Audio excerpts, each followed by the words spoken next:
আপনারা জানেন আমার সবচেয়ে যেটা মনে পড়ে ওনার ব্যাপারে আমার ভাসুরের বাড়িতে সত্যনারায়ণ পুজো ছিল। আমাদের শ্বশুর বাড়িতে নিয়ম আছে নতুন বাড়ি কিনলে সত্যনারায়ণ পুজো করতে হয়। তো উনি একটা কথা বলেছিলেন, বাচ্চারা জিজ্ঞেস করছে ঘট কেন আছে, এগুলো কেন আছে পাতা পাতা। উনি বলেছিলেন ঘরটা হলো ঠাকুরের সোফা, উনি এখানে এসে বসবেন।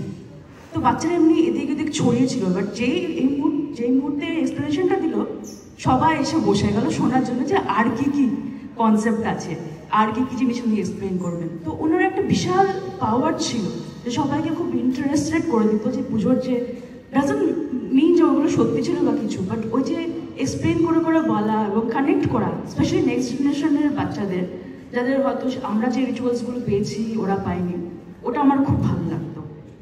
আর অভিজিৎদার ব্যাপারে কি বলবো, আমরা এখন ওনার কথা ভাবতে গেলে স্মাইলি করি, কেউ দুঃখ পেতে পারি না আনফর্চুনেটলি, বিকজ আমাদের মেমোরিজগুলো এত ভালো।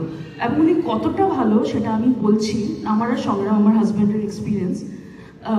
আমরা একটা প্রোগ্রামে গেছিলাম দুজনে, রাত হয়ে গেছিলো সেদিন, রান্নাবান্না করিনি বিকজ প্রোগ্রামে যাবো, বাইরে খাবো প্ল্যান করেছিলাম। কিন্তু বাই দ্য টাইম সব কিছু শেষ হয়ে গেছে, দোকানপাট সব ভেন্ডার্সরা সব উঠিয়ে নিয়েছে। অভিজিৎ দাঁড়িয়ে আছে, হাতে বিরিয়ানি, বলছে চোর পেছন থেকে চিৎকার, এই সংগ্রাম এসব, ইউনো হাউ হি ওয়াজ, খুব এনার্জি একদম। তো বলে তোমরা কিছু খেয়েছো? তো উনি হয়তো কোনো কারণে বুঝতে পেরেছিলেন যে আমরা কিছু খাইনি। তো সংগ্রাম অ্যাজ ইউজুয়াল খুব অনেস্ট, তো বলে না কিছু খাইনি, দেখো না দোকান বন্ধ হয়ে গেছে এই সেই। তো বলছে এই নাও আমার কাছে চিকেন বিরিয়ানি আছে, নিয়ে নাও। And he had but only two, both he was there, he got one chicken, one mutton biryani. আর সংগ্রাম বলে না খাবো না, চিকেন খাবো না, দুপুরে চিকেন খেয়েছি। And he gave his mutton biryani to him, দুটো প্লেট। ভাবুন সবার কাছেই থাকে, আমরা এখানে যারা বসে আছি, আমার বে এরিয়াতে আছি, I think we have lot to share, but নিজের জিনিস, আত্মিক জিনিস কাউকে দিয়ে দেওয়া উইদাউট এনি কি বলবো এক্সপেকটেশন যে আমরা মনেও রাখবো। But that is one thing I will always remember about him. Even ওনার পাসিংয়ের পর আমরা এই কথাটাই বলছিলাম যে আমরা এরকম মানুষ দেখিনি যে নিজের আর্ধেকটা দিয়ে দেয় উইদাউট মানে কোয়েশ্চেনিং আর কি। আর আমরা কিছু বলিও নি, ওয়াজ লাইক হ্যাঁ নিয়ে নাও।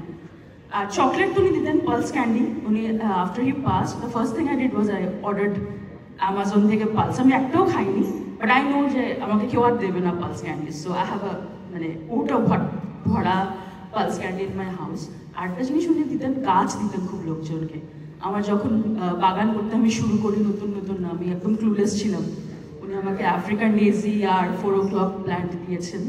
ওই গাছগুলো এখনো আছে, উনি নেই, ওইগুলো থাকবে, আমি খুব যত্ন করবো। এটাই বলার ছিল। Thank you so much.